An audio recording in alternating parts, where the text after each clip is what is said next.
रामकृष्ण हरे. सज्जन हो, आज आपणापुढे संशयाचे महाभूत या विषयावर हा भाग सादर करीत आहे. वास्तवापेक्षा संशय माणसाला जास्त मारक ठरतो. तेव्हा ज्ञानेश्वर माऊली ज्ञानेश्वरीमध्ये असं म्हणतात, संशयाहुनी थोर आणिक नाही पाप घोर, विनाशासी वाघुर प्राणयासे.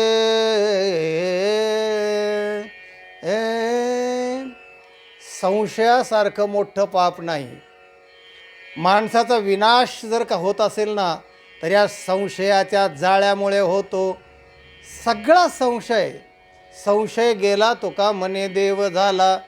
इतका संशयी माणूस आहे.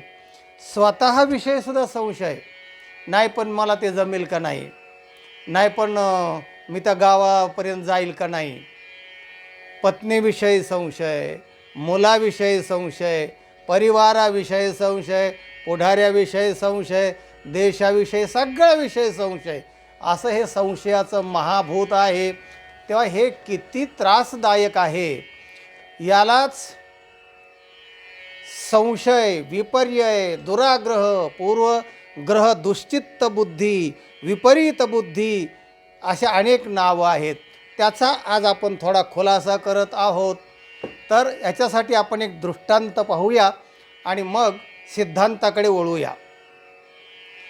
एक सुशील राजा, सार्वभौम राजा, प्रजा पालक करणारा राजा, आणि त्याला तशाच प्रकारचा प्रधान मिळाला. त्याचं नाव भरचू. शूर, वीर, विश्वासू, लढाऊ तो भरचू प्रधान होता आणि राजाचा त्याच्यावर पूर्ण विश्वास होता.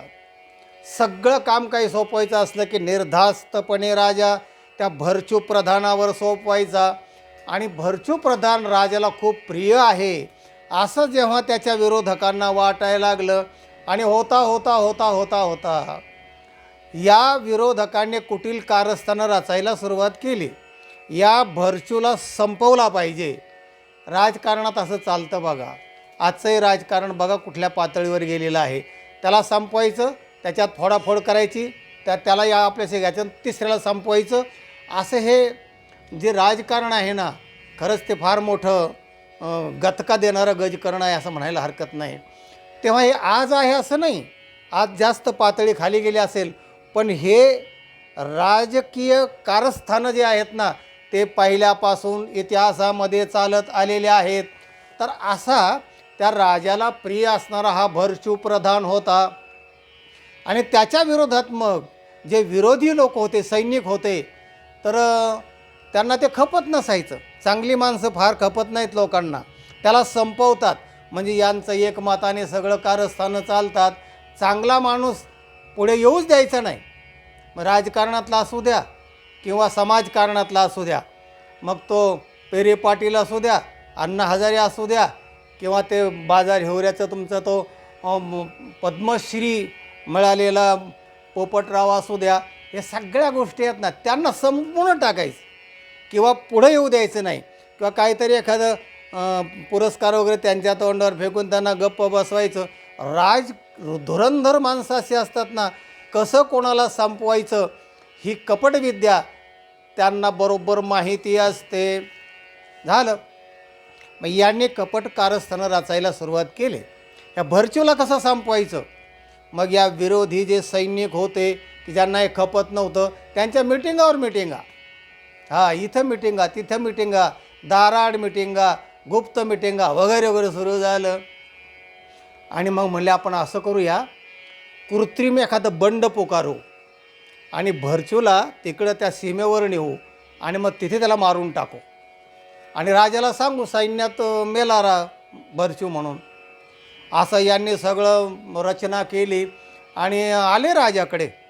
म्हणले, राजे महाराज, अहो परकीय जे आपले आहेत ना सीमेच्या पलीकडे राजे, त्यांनी मोठं बंड पुकारलेलं आहे आणि ते बंड सगळं सैन्य आपल्या सीमेलगत आलेला आहे, तेव्हा हे बंड मोडून काढायला पाहिजे. राजा म्हणला हो, मोडून तर काढायलाच पाहिजे. काय करायचं मग? काय नाही म्हणाले, आम्ही तर सैनिक आहोतच तुमचे विश्वासू, पण हे जे सेनापती भरचू प्रधान जो आहे ना, तो फार लढाऊ आहे. त्यांच्या नेतृत्वाखाली आम्ही हे सगळे सैन्य जातो आणि ते बंड मोडून काढतो, तेव्हा भरचूला पाठवा. राजाचा विश्वास होतो भरचू प्रधान. भरचूला बोलवलं आणि सांगितलं असं असं हे आलेलं आहे, परकीय आक्रमण आलेलं आहे आणि ते बंड मोडून काढलं पाहिजे. भरचूवर ते काम सोपवलं आणि या सैन्याने त्या भरचूच्या बरोबर त्याला लांब तिकडं सीमेवर नेलं. कृत्रिम बंड होतं ना, खरं बंड नव्हतंच. यांना भरचूला संपवायचं होतं. आणि मग ते लांब नेल्यानंतर त्या अरण्यामध्ये त्या सीमेलगत त्यांनी त्या भरचूला घेरलं आणि मग त्यांनी आपलं कारस्थान जे ते उघड केलं. भरचू म्हणले, तू राजाला जास्त प्रिय आहे, त्याच्यामुळे आमचा पदोपदी अपमान होतो, आमचे इब्रत कमी होते वगैरे वगैरे, तर तुला आम्ही संपवून टाकणार आहेत. हां, बोल तुला काय तुझी इच्छा आहे, त्यात आता तुम्हाला आम्ही खलास करणार. तेव्हा भरचूला यांचं कारस्थान कळलं की अरे असं आहे काय. तो भाविक होता, सत्वशील होता आणि ज्ञानी होता. मग भरचू म्हणला, हे बघा, तुम्ही मला कशाकरता मारणार आहेत? मी राजाला जास्त प्रिय आहे, सत्याने वागतो आणि मग तुमच्या ह्याच्यावर परिणाम होतो तुमच्या सगळ्या कारकिर्दीवर. तर मी राज्यात नको आहे असंच नाही, एवढंच ना, मारलं काय मी तिथं राज्यात येतच नाही ना. मी याच अरण्यामध्ये कुठेतरी आपलं एखाद्या गुहेमध्ये एखाद्या झाडाखाली बसून तपश्चर्या करतो, भगवंताची प्रार्थना करतो आणि आपलं नामचिंतन करून आपलं राहिलेलं जे आयुष्य आहे, कारण मला मारण्यात, अकाली मारण्यात मी तर काहीतरी भूत होणार आहे. अकाली मारल्यामध्ये तुमचाही काय फायदा नाही आहे. तुमचा हेतू काय आहे की मी त्या राज्यात नको आहे, मी येत नाही तिकडे, मी तुम्हाला अभिवचन देतो. यांचा विश्वास त्या भरचूवर होता. ते मला हा बोलणार, खरं बोलणार. आणि मग हे बघा म्हणाले, भरचू सांगतोय त्यांना की न कश्चित कस्यचिन मित्र हा, कोणी कोणाचा मुळातला मित्र नसतो. न कश्चित कस्यचित रिपुः, आणि कोणी कोणाचा मुळात शत्रू नसतो. कारणेन हे जायन्ते मित्राणि रिपवस्तथा, काही कारण निर्माण झालं की मित्र होतात, शत्रू होतात, शत्रू ते मित्र होतात, मित्र ते शत्रू पण होऊ शकतात. हे कार्यकारण भाव असतो म्हणाले. तुमचं जे कारण आहे तेच जर मी नष्ट केलं, मी येतच नाही ना राज्यामध्ये, म्हणजे झालं, संपला तुमचा विषय. ठीक आहे म्हणले, तुला मारण्यात तरी आमचा काहीच फायदा नाही, पण तू यायचं नाही, ते राहतो म्हणले, ते मी जबाबदारी घेतो. झालं, तो त्या अरण्यातच राहिला आणि हे परत निघाले राज्यामध्ये. येता येता रस्त्याने त्यांना डोक्यामध्ये विचार आला, अरे म्हणले, काही दिवसांनी राजा वगैरे इथं शिकारीला जरी अरण्यामध्ये आला आणि यांची जर भेट झाली तर आपलं सगळं पितळ उघडं पडेल. हां, मग काय करायचं रे? आपण असं करू म्हणाले, आपली दुसरी जी विद्या आहे ना, कपटविद्या, नंबर 2चा प्रकार आपण त्या राजाला सांगू. म्हणले काय आहे? तर त्याच्यात तो कुटील कारस्थान करणार आहोत. तो म्हणला असं सांगू आपण की ते बंडामध्ये भरचू मेला आणि भूत झाला आहे. भरचू मेला आणि भूत झाला आणि मग म्हणले आम्ही पळालो, बंड मोडून काढलं, पण त्याच्यामध्ये मारल्या गेला म्हणले, आणि तो की भूत होऊन आमच्या मागं आम्ही पळून आलो.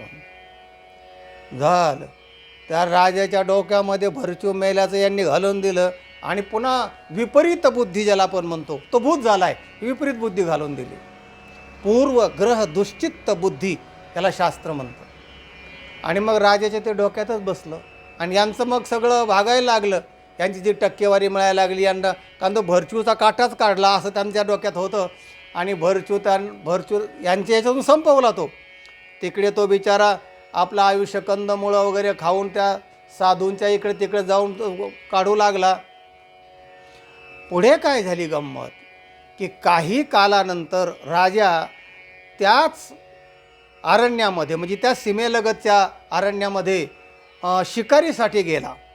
शिकारीसाठी गेल्यानंतर जिथे हा भरचू होता त्या जंगलामध्ये, त्याच्या जवळपास गेल्यानंतर भरचूने त्या राजाला पाहिलं आणि राजाने तिकडं पाहिलं, पण तो भरचू बऱ्याच काळ झाल्या असल्यामुळं सगळ्या जटा सगळे केस वाढलेले होते, भयानक झालेला होता, अंगावर फाटके भयानक कपडे वगैरे असे असताना त्यामुळे राजाने त्याला जवळ जाऊन पाहिलं आणि त्याने या राजाकडे पाहिल्यानंतर भरचूने राजाला ओळखलं.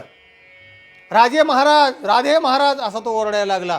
राजाला वाटलं की अरे हाच तो भरचू भूत झालेला. राजाने धूम ठोकली की थेट राज्यामध्ये पळाला आणि भरचू मग तिथेच राहिला तो. पण राजाला मात्र भरचू मेलेला नसताना सुद्धा यांनी पूर्वग्रह घालून दिल्यामुळे त्याला तो भरचू भूत भासू लागला. नुसता भासू लागला नव्हे, अवास्तव त्याच्या डोक्यात घुसला आणि त्याच्याशी मैत्री तोडून टाकली. केवढा संशय, केवढा विपर्याय आहे बघा, केवढा हा दुराग्रह आहे, कितीही विपरीत बुद्धी आहे.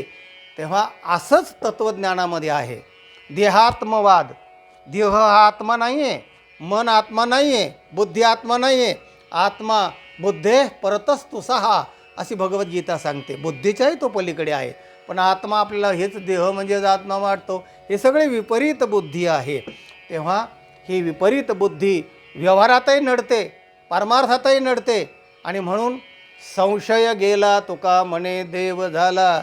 संशय गेला पाहिजे, विपर्यय गेला पाहिजे, देहात्मबुद्धी गेली पाहिजे, विपरीत बुद्धी तर गेलीच पाहिजे.